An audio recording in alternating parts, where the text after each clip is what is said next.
Hello everyone. आज हम लोग रीड करेंगे टोपी। एक था गवरिया गौराया और एक था गवरा नर गौराया। दोनों एक दूजे के परम संगी। जहाँ जाते जब भी जाते साथ ही जाते, साथ हंसते साथ ही रोते, एक साथ खाते पीते, एक साथ सोते। भिनसार होते ही खोते से निकल पड़ते दाना चुगने, और झुटपुटा होते ही खोते में आग घुसते। थकान मिटाते और सारे दिन के देखे सुने में हिस्सेदारी बटाते। एक शान गवरिया बोली, आदमी को देखते हो कैसे रंग बिरंगे कपड़े पहनते हैं, कितना फफता है उन पर कपड़ा। खाक फबता है, गवरा तपाक से बोला। कपड़ा पहन लेने के बाद तो आदमी और बदसूरत लगने लगता है आज लटजीरा चुप गए हो। गवरिया बोल पड़ी। कपड़े पहन लेने के बाद आदमी की कुदरती खूबसूरती ढक जो जाती है। गवरा बोला, अब तू ही सोच, अभी तो तेरी सुघड़ काया का एक एक कटाक मेरे सामने है। रोवे रोवे की रंगत मेरी आंखों में चमक रही है। अब अगर तू मनहूस मानुष की तरह खुद को सरापा ढक ले तो तेरी सारी खूबसूरती ओझल हो जाएगी कि नहीं। कपड़े केवल अच्छा लगने के लिए नहीं, गवरिया बोली, मौसम की मार से बचने के लिए भी पहनता है आदमी। तू समझती नहीं, गवरा हंसकर बोला। कपड़े पहन पहन कर जाड़ा गर्मी बरसात सहने की उनकी शक्त भी जाती रही है, और इस कपड़े में बड़ा लफड़ा भी है। कपड़ा पहनते ही पहनने वाले की औकात पता चल जाती है। आदमी आदमी की हैसियत में भेद भेद पैदा हो जाता है। फिर भी आदमी कपड़ा पहनने से बाज नहीं आता। गवरिया बोली, नित नए लिबास सिलवाता रहता है। यह नीरा पोंगापन है, गवरा बोला। आदमी तो लिबास से फकत लाज ही नहीं ढकता है, हाथ पैर जो चलने फिरने काम करने के वास्ते हैं उन्हें भी दस्ताने और मोजों से ढक लेता है। सिर पर लटे हैं उन्हें भी टोपी से ढक लेता है। अपन तो नंगे ही भले। उनके सिर पर टोपी कितनी अच्छी लगती है। गवरिया बोली, मेरा भी मन टोपी पहनने का करता है। टोपी तो तू पाएगी कहाँ से। गवरा बोला, टोपी तो आदमियों का राजा पहनता है। जानती है एक टोपी के लिए कितनों का टाट उलट जाता है। जरा सी चूक हुई नहीं कि टोपी उछलते देर नहीं लगती। अपनी टोपी सलामत रहे, इसी फिक्र में कितनों को टोपी पहननी पड़ती है। मेरी मान तो तू इस चक्कर में पड़ ही मत। गवरा था तनिक समझदार, इसलिए शक्की, जबकि गवरिया थी जिद्दी और धुन की पक्की। ठान लिया सो ठान लिया, उसको ही जीवन का लक्ष्य मान लिया। कहा गया है, जहाँ चाहा वहीं रहा। मामूल के मुताबिक अगले दिन दोनों घूरे पर चुगने निकले। चुगते चुगते उसे रुई का एक फाहा मिला। मिल गया मिल गया मिल गया। गवरिया मारे खुशी के घूरे पर लौटने लगी। अरे क्या मिल गया रे? गवरे ने चिढ़ाकर पूछा। मिल गया, टोपी का जुगाड़ मिल गया। गवरिया ने गवरे के सामने रुई का फाहा धर दिया। तेरे जैसे ही एक बावरा और था, गवरा बोला।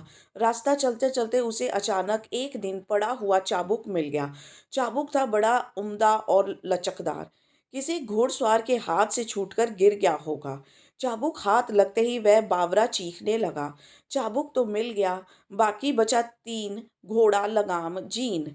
अब ये तीनों तो रास्ते में पड़े मिलने से रहे।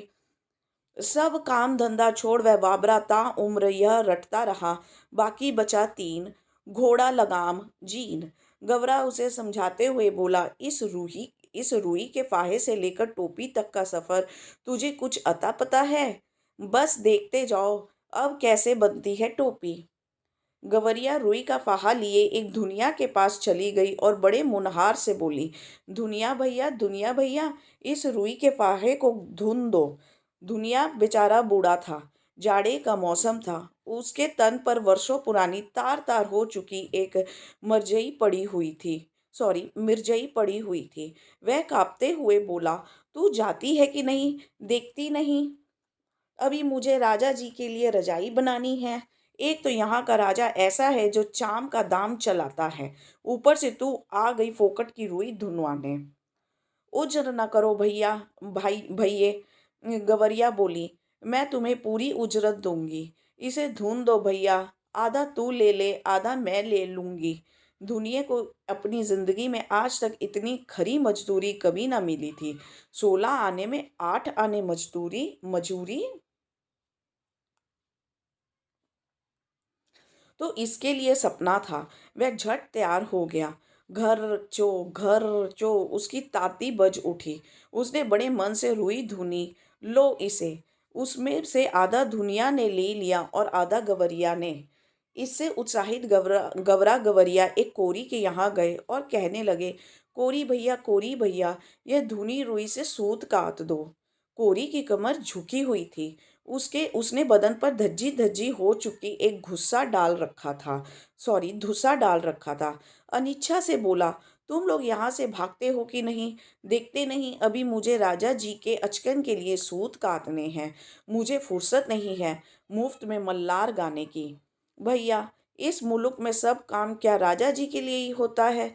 गवरिया अचरज से बोली। तू किस मुल्क से आई है? कौरी ने उसे भर आंख देखा। जानती नहीं यहाँ का चलन? खट मेरे भरदा, बैठा खाया तुरंग। यहाँ सब काम राजा जी के नाम पर और राजा जी के लिए होता है। राजा जी के लघुए भुगुए भी तो बहुत हैं, इसी में उनका भी काम होता है। मुकरो मत भैया, हम तुम्हें माकूल मुआवजा देंगे। गवरिया बोल पड़ी। इसे काट दो, आधा तुम ले लो आधा मैं ले लूंगी। कोरी भी तैयार हो गया। इतनी वाजिब मजूरी पर काम न करना मूर्खता होती। तन तन करके उसकी तकली चरकी ताता थैया करने लगी। काफी महीन और लच्छेदार सूत काट दिए उसने। कदम कदम पर मिलते कामगारों के सहयोग ने गवरिया को आगे बढ़ने पर उकसा दिया। इसके बाद वह दोनों एक बुनकर के पास गए और इसरार करने लगे, बुनकर भैया, इस कते सूत से कपड़ा बुन दो। बुनकर इन्हें अगबग होकर देखने लगा। हटते हो कि नहीं यहाँ से? देखते नहीं अभी मुझे राजा जी के लिए बागा बुनना है।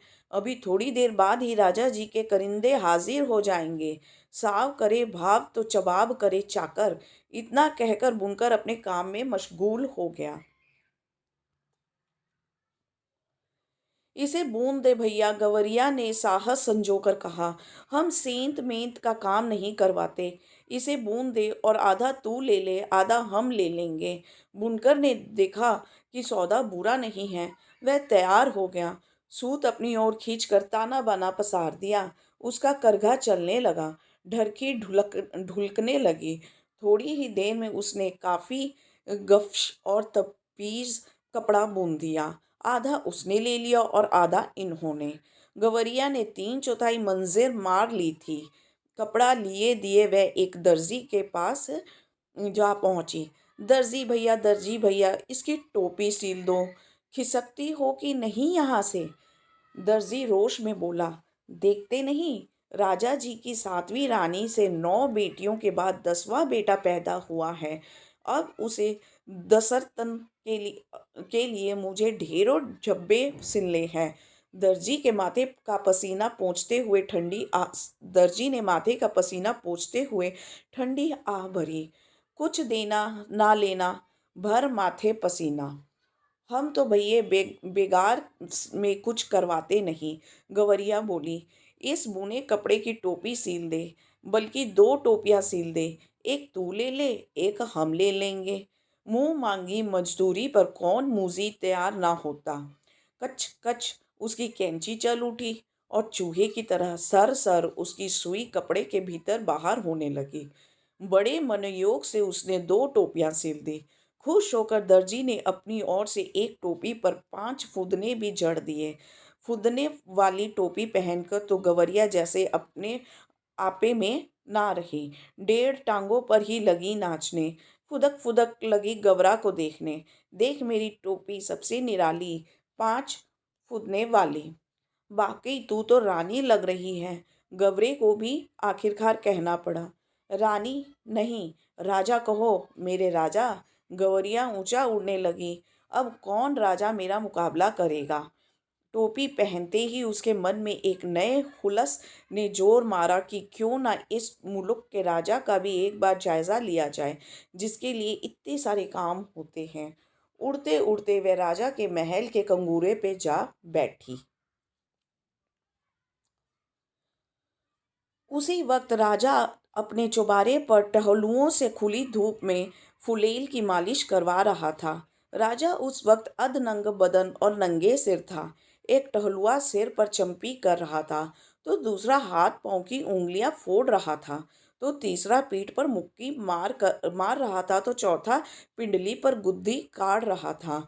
गवरिया कुंगरे पर से ही चिल्लाई, मेरे सिर पर टोपी, राजा के सिर पर टोपी नहीं, राजा के सिर पर टोपी नहीं। मालिश करवाती राजा की नजर गवरिया से टकरा गई। गवरिया के सिर पर फुदनेदार टोपी देखकर उसकी अक्ल चकरा गई। वह तो लगातार रटे जा रही थी, मेरे सर पर टोपी, राजा के सिर पर टोपी नहीं। अरे कोई मेरी टोपी लाओ, जरा जल्दी, राजा दोनों हाथों से अपना सिर ढकते हुए चिल्लाया। टोपी आ गई। राजा ने झट पहन भी ली। देख रही फदगुद्दी, मेरी टोपी में 5 फुदने। गवरिया ने अब दूसरा ही राग अलापना शुरू कर दिया। राजा की टोपी में एक भी नहीं, मेरी टोपी में 5 फुदने, राजा की टोपी में फुदने नहीं। राजा को बेहद हटी महसूस हुई। इस मुल्क के महाबली राजा के सामने एक चिड़िया की यह मजाल, वे बुरी तरह बिगड़ गया। इस फदगुद्दी की गर्दन मसल दो, पखने नोच लो सिपाहियों, देर ना करो। क्षमा करें महाराज, मंत्री ने हाथ जोड़ दिए। मच्छर मारकर हाथ क्यों गंदा करना, अपने आप चली जाएगी।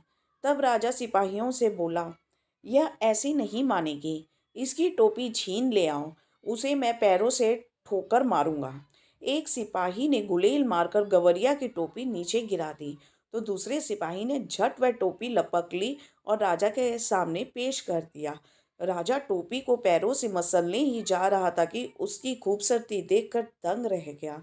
कारीगरी के इस नायाब नमूने को देखकर वह जड़ हो गया। मेरे राजा, मेरे राज में मेरे सिवा इतनी खूबसूरत टोपी दूसरे के पास कैसे पहुंची। सोचते हुए राजा उसे उलट पुलट कर देखने लगा। इतनी नगीना टोपी इस मुल्क में बनाई किसने। राजा के मन में ख्याल आया, अब तो उस हुनरमंद हुनरमंद कारीगर की खोज होने लगी। राजा चाहे और पता ना चले। गिरते पड़ते दर्जी हाजिर हुआ। दुहाई अंदाता, इतनी बढ़िया टोपी तुमने कभी हमारे लिए क्यों नहीं बनाई। मेघों की गड़गड़ाहट की मानित राजा की आवाज निकली। दुहाई अंदाता, हमें दुहाई नहीं, वजह बताओ। कपड़ा बहुत उम्दा था सरकार, एकदम गफ्श और तबीज। ऐसा उम्दा कपड़ा किसने बुना। नाग की मानिंद राजा फूंक मारने लगा। गिरते पड़ते बुनकर हाजिर हुआ। माफी बख्शे सरकार, माफी नहीं, वजह बताओ। सूत बड़ा उम्दा था सरकार, एकदम महीन और लच्छेदार। इतना महीन सूत किसने काता। शेर की मानिंद राजा ने दहाड़ मारी।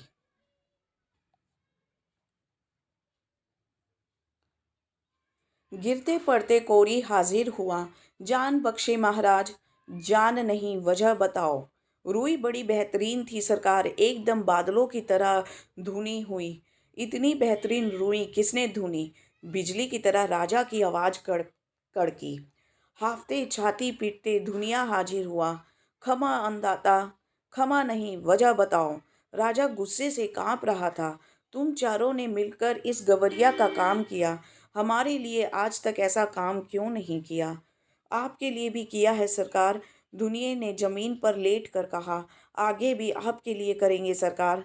हमारे लिए अब तक जो काम हुआ है उसमें इतनी नफासत क्यों नहीं थी। अभय दान दे तो बोलूं सरकार, दुनिया बोला। चलो चलो दिया, राजा बोले, अब बताओ।